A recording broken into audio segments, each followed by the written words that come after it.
je vous propose d'enchaîner avec la présentation de l'amendement également, de manière à ce que vous ayez la parole qu'une fois. Voilà. Très bien.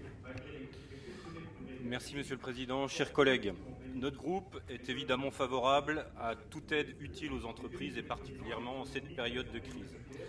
Cependant, concernant le fonds résistance, un constat s'impose. Vous avez manqué la cible. Ce devait initialement être un complément du fonds de solidarité pour les entreprises et associations recherchant de la trésorerie en dernier recours.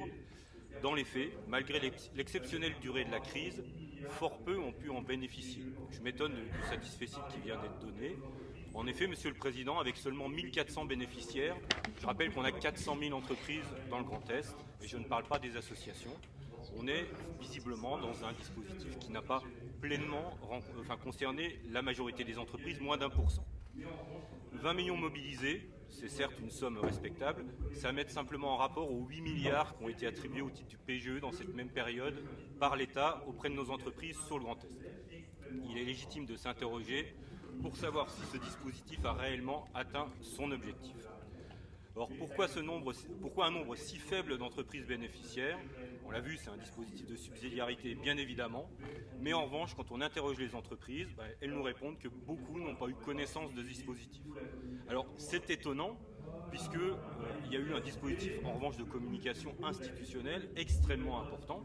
On l'a vu, on a beaucoup communiqué sur ce dispositif de fonds résistance dans les instances de la région.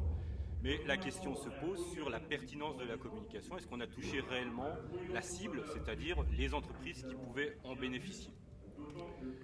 Alors, je pose une question, est-ce qu'on n'aurait pas privilégié plutôt la communication à l'efficacité? Je pose la question, on évaluera ce dispositif en temps utile, c'est-à-dire pas avant 2 ans maintenant, pour avoir les résultats réels. Revenons maintenant à la prolongation du fonds résistance, puisque c'est le sujet.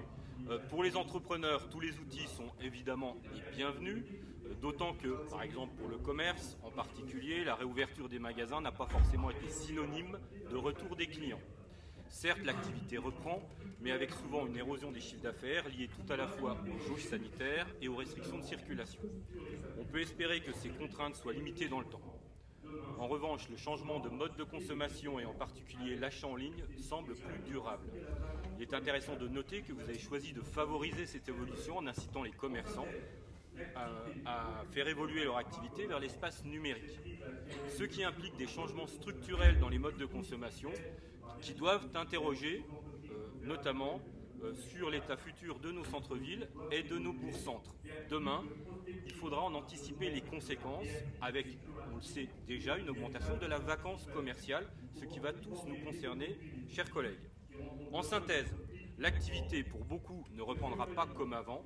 Cette crise a accéléré une rupture dans les modes de consommation. Nos dispositifs d'aide, et je parle bien des dispositifs d'aide aux entreprises opérationnelles que nous devons mettre en place, ces dispositifs doivent évoluer vers plus de prospective, pas seulement de la réactivité curative, mais une véritable anticipation. Il faut forger dès aujourd'hui les outils qui rendront demain nos entreprises plus fortes.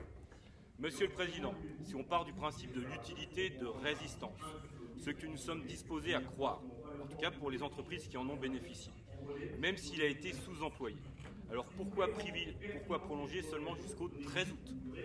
Je questionne sur le volume de dossiers supplémentaires que cela va représenter en cette période de congé. Comment faire passer l'information aux bénéficiaires entrepreneurs dans un délai aussi bref? Et comment voulez-vous, en plus, les opérateurs sont pour en grande partie indisponibles, en congé, et n'auront pas l'opportunité de transmettre cette information en relais aux destinataires. Si vous voulez rendre pertinente cette prolongation, donnez-lui une durée utile. Une prolongation jusqu'à fin septembre serait certainement plus pertinente et plus efficace.